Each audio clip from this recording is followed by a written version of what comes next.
Welcome in, guys. This is Bash here bringing you this presentation, and oopsie daisy, you get to see that. That I'm not going to let you guys see, so as you got a little bit of a preview of what we're about to see with that little splash. But this will be a quick rundown. I'm trying to keep this 10-15 minutes long because I got to prepare for the stream of Colorado State playing Hawaii, but I wanted to do this before college football really got into gear. So number one is in the Coastal Miami. I think they have a clear shot at the division. But the second place spot is actually going to be fairly interesting. And I think actually I have picked going 9-3. A lot has changed since then. But anyway, going on, they will play Clemson with Florida State coming to close second. Boston College right there, just having a 4-game stretch in conference. It's going to be very tough to overcome. Then the Clemson Tigers will win the ACC, followed that with the American Athletic. And I think UCF's a good team. I don't think they win all their games out of conference, and I don't think they win all their games, period. I don't think they win all in conference, but I still think they win the East with a 7-1 record. And another game, by the way, against USF, which is going to be the battle. The war on I-4 is going to be a battle for the American Athletic Conference Championship game. And then on the other side, it'll be pretty much a 3-team race again, Houston, Navy, Memphis. But I think Tulane could throw a wrench into things. I think they could possibly upset teams within the conference. Watch out for the Green Wave. They're a solid team. They are easily, in my opinion, a bold team. Moving on, I think UCF is the American Athletic champion. The SEC East standings, I got South Carolina and Georgia finishing with the same overall record, but I think South Carolina loses Clemson at the end of the season as what will be a playoff elimination game, even though both of them are going to conference championships no matter what. I think that South Carolina wins in week 2, and that's going to decide everything, considering South Carolina doesn't have Alabama, Auburn, or I don't even think they have Mississippi State cross-conference or LSU, so I think they get the benefit of the doubt when it comes to cross-conference scheduling, and if they are a one-loss team in the SEC, they will be in the conversation at the end of the season for the playoff, but they won't after they lose to Clemson. Alabama's going to win the West, and I've always tried to debate this, and I still think there is a shot. Mississippi State, Auburn. I don't see LSU doing it, but Mississippi State or Auburn taking that West. But I just got to give it to Alabama, give it to Nick Saban, and a trustworthy schedule with Mississippi State and Auburn at home, and those are the 2 biggest games of the year for the Crimson Tide. And I think Alabama wins a narrow one against South Carolina, but we'll eventually see. I think this is going to be a crazy season, guys, and you'll see that by my rankings, which I'm going to go ahead and show you because I'm going pretty fast here. But I don't know if they're exactly accurate. I kind of rushed them last second because I had made a couple mistakes. So we'll see if I made a huge one.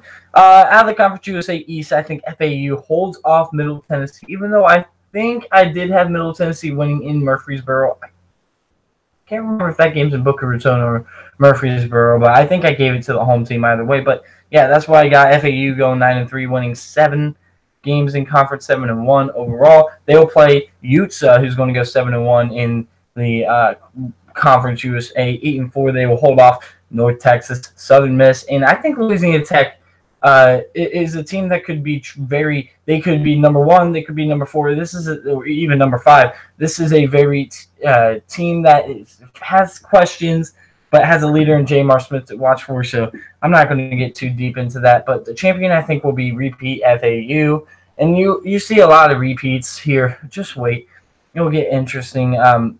I don't know necessarily if it will get interesting in terms of conference championships, but it will get interesting in terms of how I think this season will finish in rankings.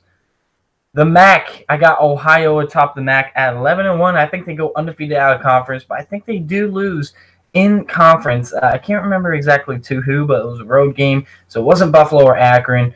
It might have been Northern Illinois or Toledo, something like that. But on the other side, or maybe it was Western Michigan. I got Western Michigan winning the West, 7-1, holding off Toledo. And I don't think really anyone past Western Michigan and Toledo is going to be too competitive this year. Moving on, I got the Ohio Bobcats winning it all in the MAC, going 12-1, and going to have an argument, not saying they will, but going to have an argument for a New Year's Six Bowl.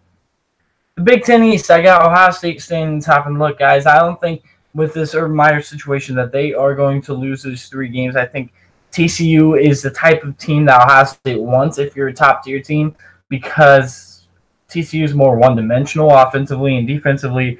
Their secondary is their weakness. I think that's what Ohio State has because they can get down and dirty in the front lines, hold them off long enough. Haskins is going to have time, and holes are going to break for Dobbins. So I got them ahead of Michigan, barely winning that last game. But honestly, I think that last game's a toss-up, which means this division is a toss-up between Michigan and Ohio State, kind of like 2016 was.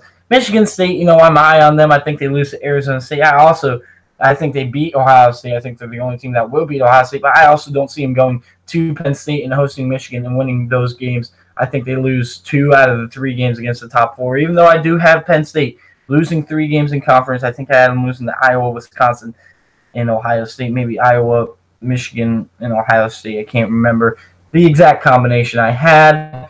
And I also noticed I had Rutgers as a bowl team. Very much improved this year is what I expect.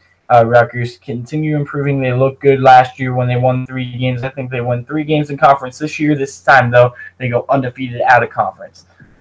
Iowa, though, winning the West, this might be a surprise. In fact, I got Wisconsin third. Look, the receiver issues and the fact that they have to go to Northwestern, to Iowa, give me a little bit of concern for Wisconsin, and that defense isn't as strong as it was last year. So I got to go Iowa. I think Iowa and Northwestern have the 2 best quarterbacks in the conference. You could talk about Trace McSorley, Shea Patterson, Dwayne Haskins, and even Alex Hornibrook in this side of the division. But I really like the intangibles of Nathan Stanley and the toughness and grit of Clayton Thorson from Northwestern. So that's why I have that in that order. But it'll be a very, very tough one there.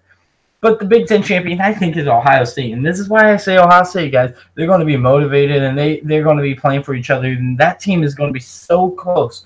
Nothing's going to really come in between them. And by the time they hit the Iowa game in the Big Ten championship, I think it's a close one.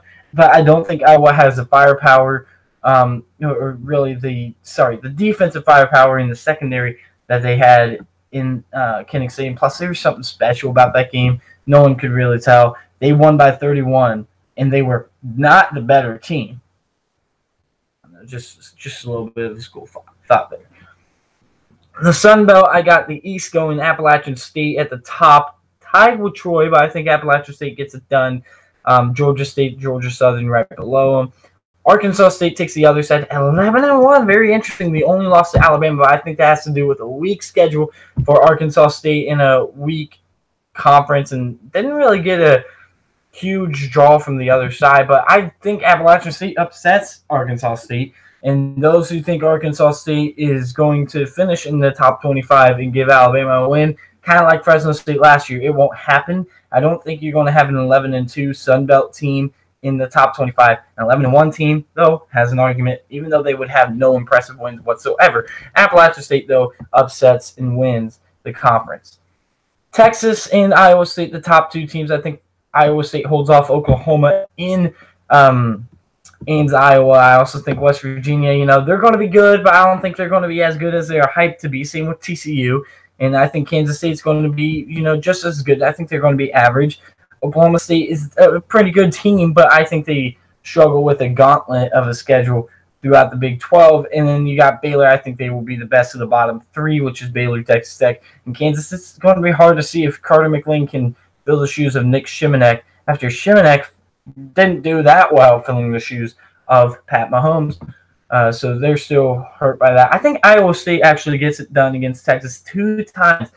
I know that's hard, but I think there's going to be something about Iowa State that, they can't get a read on because Texas has 2 teams that are or teams in the Big 12 throughout that are not dual threat types of teams. They are, the balanced types of teams that they're one-dimensional, whether they run the ball or they throw the ball. Like West Virginia, they will throw the ball a ton. Oklahoma, they'll run the ball a lot more than they have in the past, I think. I don't expect Kyler Murray to be asked to throw the ball as much as Baker Mayfield was. And Sean Robinson at TCU also. Iowa State's got a really good running back in Montgomery back. I think that Kemp is also poised to have a good year. And I really like Iowa State. Again, they're sneaking on people. They're not ranked in the top 25. No one's really talking about Iowa State. Watch out for the Cyclones again this year to make even more noise than they made a year ago. Mountain West Conference standings, you see that 12-0 Boise State. I really like Boise State this year, and their out-of-conference schedule is not that tough. They got Oklahoma State on the road at Boone Pickens, which I think would be a good win for them to get, even though Oklahoma State is not going to be as good as you'd once think. So I like Boise State to win that game and go on to 12-0. And Utah State is going to be narrow second, holding off Colorado State, who plays tonight, and I'll be broadcasting that game in a half hour. San Diego State wins the other side, but honestly, I just think Boise State is the class finally again of the Mountain West, because they haven't won the Mountain West in a couple. They haven't been the favorite to win the Mountain West in a couple of years now. Last year was Wyoming. I think they were the favorite, but they lost. So I think they're going to be finally the favorite to win the division in the conference and go and do exactly what they are favored to do. The Pac-12 North, and this is the last conference to touch on before we get to the independents, of course, which I'll tell you just about records or show you the records. I got Stanford atop the Pac-12 North, barely as I think they will beat Oregon, but I think Washington's going to be hurt by an Oregon loss, because I think Washington could very well be the conference champions, but honestly, they just have a very tough schedule. That's why you put them at 8-4. They have a couple of challenging road games. They got to play at Utah, I believe. Got to play at Oregon. They play Stanford at home, and Auburn. I think those are the games I have them losing.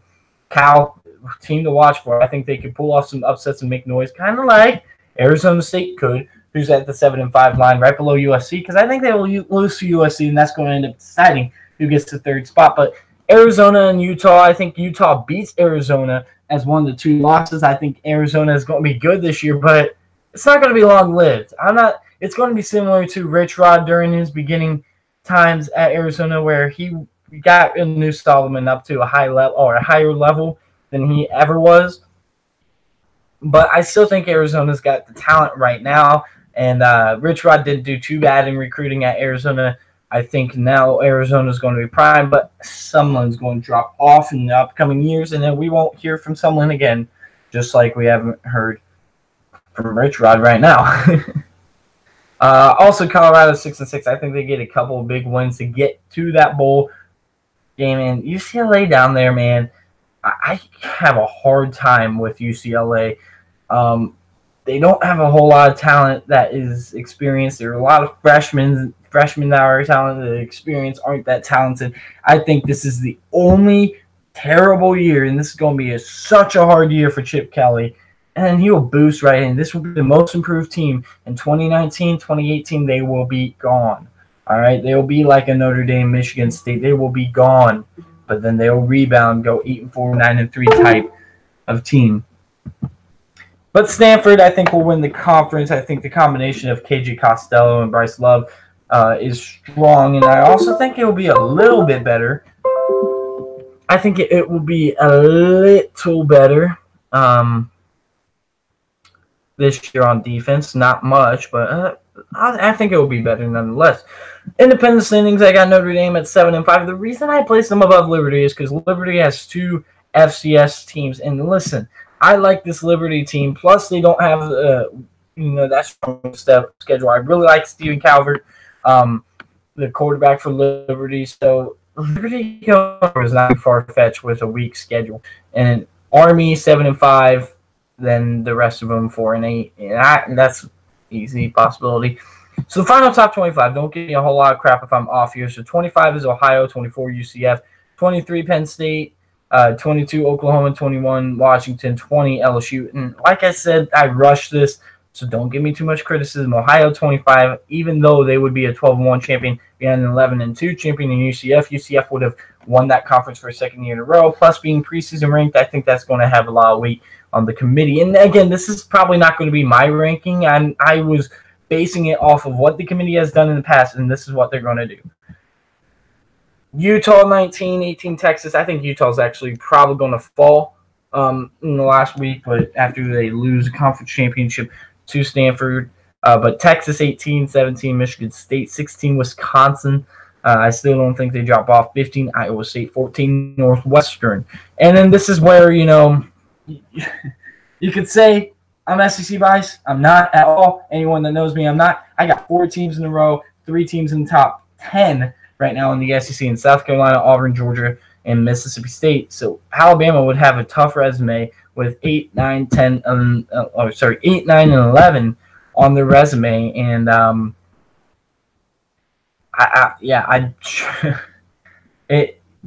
I don't think it should be like that, but I think it will end up being like that because I think Iowa should be top 10 over Georgia if this were to happen. But if this scenario would to happen, I feel like it would be boosted with Alabama there at top 4. That's all I'm going to say. Arizona, number 12, though, is the one anomaly here. Miami 7. I think Miami goes 11-1, as you saw, but I think they lose Clemson, and they will slip a bit because I think they will actually be pretty competitive in that game. I think they would probably get matched up against a Auburn, Georgia, Mississippi State type. That'd be awesome to watch. Here's the top 6, and Michigan at 10-2 is what I'm putting in. I'm putting 2 teams in from the Big Ten this time and a 10-2 team. The reason I do that is because I don't think it should be like that. I think Boise State should be at that number 4 or even number 3 spot. But I think it will end up being like this if this scenario were to happen because, and this is, I put a lot of thought into this specific page. The rest was kind of like garbage. Maybe I missed a team or two. I don't know. But the rest was, just trying to get this done before. And I'm trying to get off before 7:10. But anyway, Clemson, Alabama, I think we can all agree there. And if Ohio State goes 11-1, I think we can all agree there. Then you get Michigan, who's 10-2. Their 2 losses to Ohio State and Northwestern on the road. I think those are the 2 losses. I think they can make a playoff with that. Stanford with 2 losses in the weakest Power 5 conference versus a team who is at least a top 2 conference. I'm not going to get into that debate. Clearly the committee views the SEC a lot stronger than most of us do. So I'm just going to say the second best conference. And they would have a Notre Dame win, even though it wouldn't be a top 25 win. It would be another FPI top 40 win for them.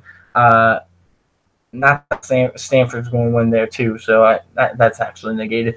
But Boise State, undefeated, I think they just won't get the love that they deserve. But I would, and part of that also is me. I don't want to pick Boise State to be in the playoff. I feel comfortable with the Clemson, Alabama, Ohio State, Michigan top 4, even though there might be some criticism with that. With none of those teams being west of the Mississippi, I wouldn't be surprised if this was a scenario, Stanford or Boise State gets in because they want to expand the sport west.